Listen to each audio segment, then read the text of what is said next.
session hijacking. Kelompok kami membahas tentang session hijacking, di mana session hijacking itu adalah merupakan aksi pengambilan kendali session milik user lain setelah sebelumnya pembajak berhasil memperoleh autentifikasi ID session yang biasanya tersimpan dalam cookies. Yang harus kita perhatikan di sini adalah session dan cookies. Sebagaimana artinya, session itu adalah sesi, di mana di sini kita akan melakukan tindakan hack dengan mengambil alih sebuah satu sesi penggunaan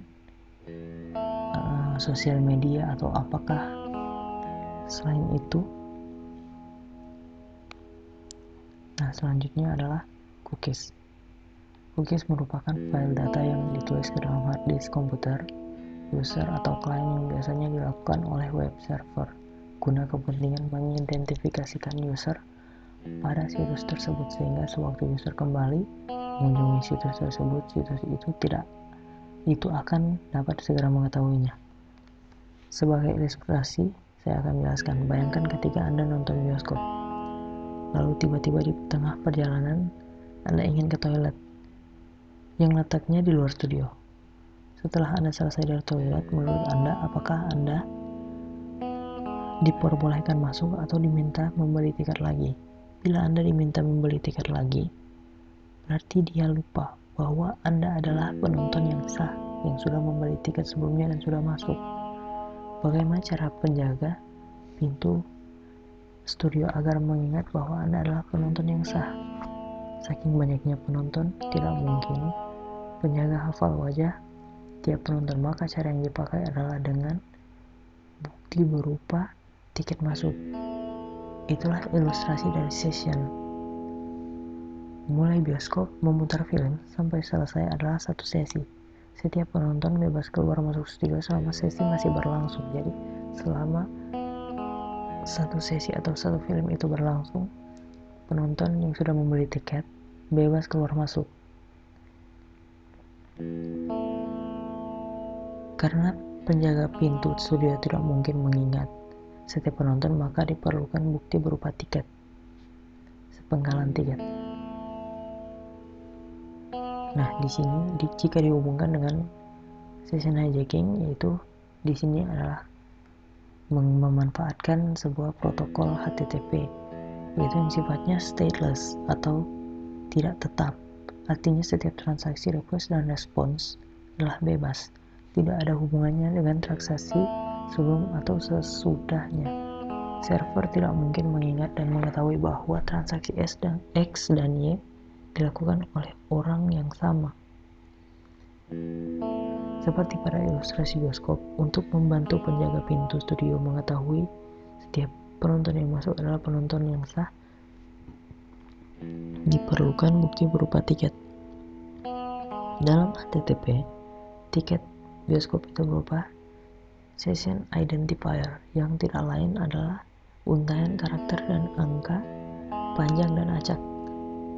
Ketika pengunjung pertama kali datang, server akan memberikan tiket berupa session ID.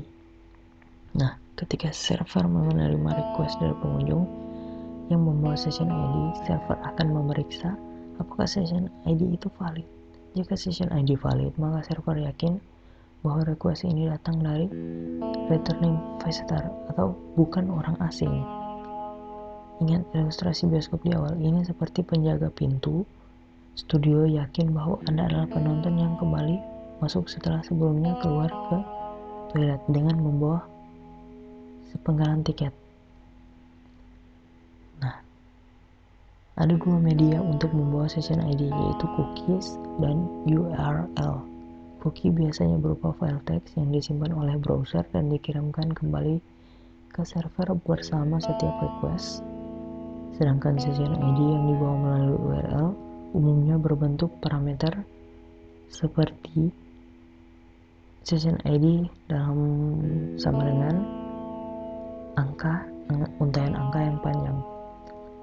Server umumnya memberikan session ID melalui cookie karena cara ini lebih aman dari cara URL. Dalam sebuah sesi aplikasi web. Dalam aplikasi web, umumnya pengunjung diharuskan memasukkan username dan password. Setelah itu pengunjung bisa menikmati akun mereka, entah itu sosial media atau email atau apa saja, dan fasilitas-fasilitas yang ada setelah mereka login diberikan sampai pengunjung melakukan atau sampai user itu melakukan logout.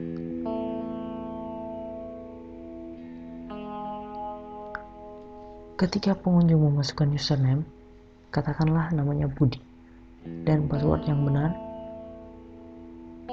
atau web server akan memberikan tiket berupa session ID katakanlah 1234 untuk user Budi ini.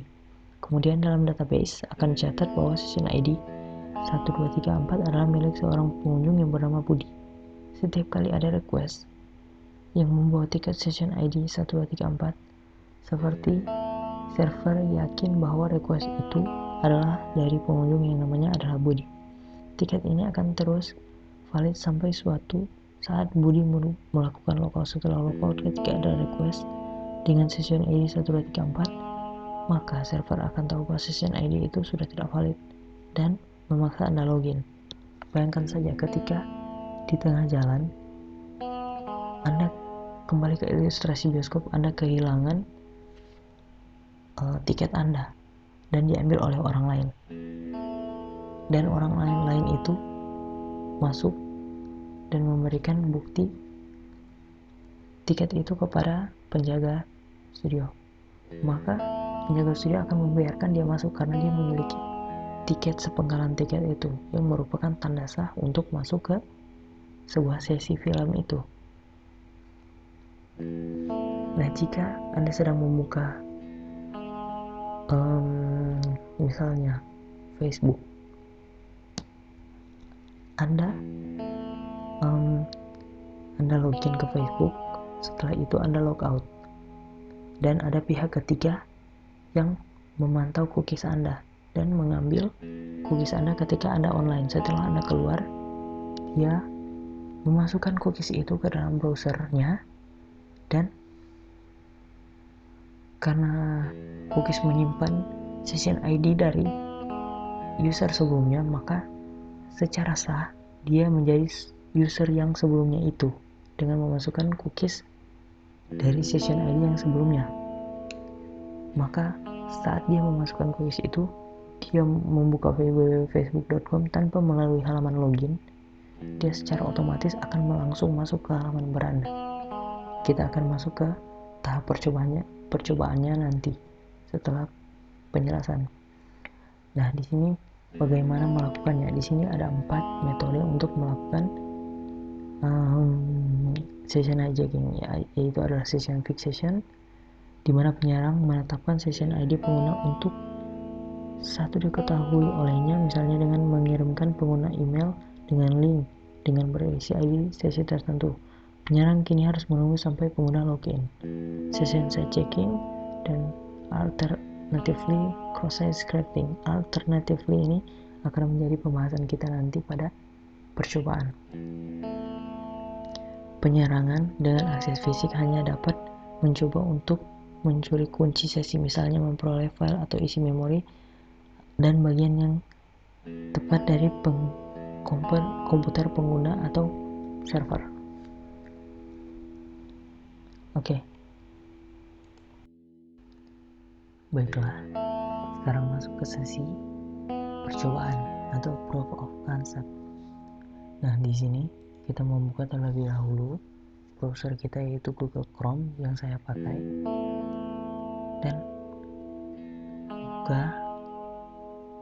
Di sini kita misalkan yang akan kita lakukan session hijacking, pengimplementasian session hijacking adalah sosial media, yaitu Facebook. Kita membuka Facebook terlebih dahulu.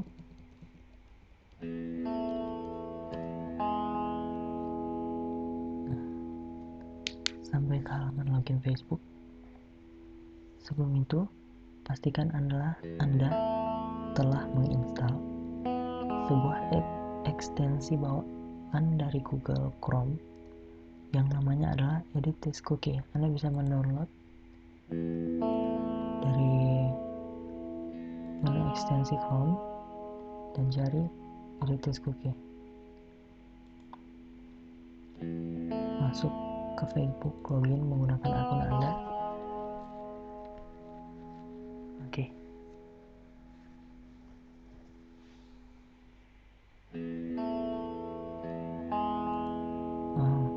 Setelah masuk ke Facebook, langkah selanjutnya adalah buka ekstensi tadi dan klik yang ikonnya seperti arah panah ke kanan, yaitu ekspor. Ini untuk mengcopy cookies dari halaman website Facebook ini ke browser kita. Oke, cookie telah di copy, maka langkah selanjutnya adalah logout dari Facebook dan hapus riwayat telusur dari browser kita. Kita hapus semua riwayat datanya, termasuk cookie, cache, dan lain-lain. Clear browsing data. Oke, setelah semuanya sudah dihapus, kita kembali ke Facebook tadi. Kita lihat kalau kita sudah tidak bisa akses lagi Facebook karena sudah logout tadi. Oke, sekarang kita akan menggunakan cookies yang telah kita copy tadi untuk masuk ke sesi ID kita. Di sini kita telah menghapus tadi semuanya, termasuk cookiesnya. Maka cookies dari Facebook tadi sudah tidak ada, makanya biarpun kita tadi tidak login, kita sudah otomatis keluar dari Facebook. Masuk ke menu import dan paste yang tadi kita copy di sini. Oke, submit. Sudah. Setelah melakukannya, kita coba. Nah, otomatis Facebook akan meredirect, browser akan meredirect kita ke Facebook, ke halaman sebelumnya yang kita telah buka tadi, yaitu halaman Facebook beranda, tanpa kita melakukan proses login terlebih dahulu. Itu adalah salah satu contoh sederhana untuk melakukan pengambil alihan sesi menggunakan cookies. Terima kasih. Itu saja yang bisa saya presentasikan. Semoga bermanfaat.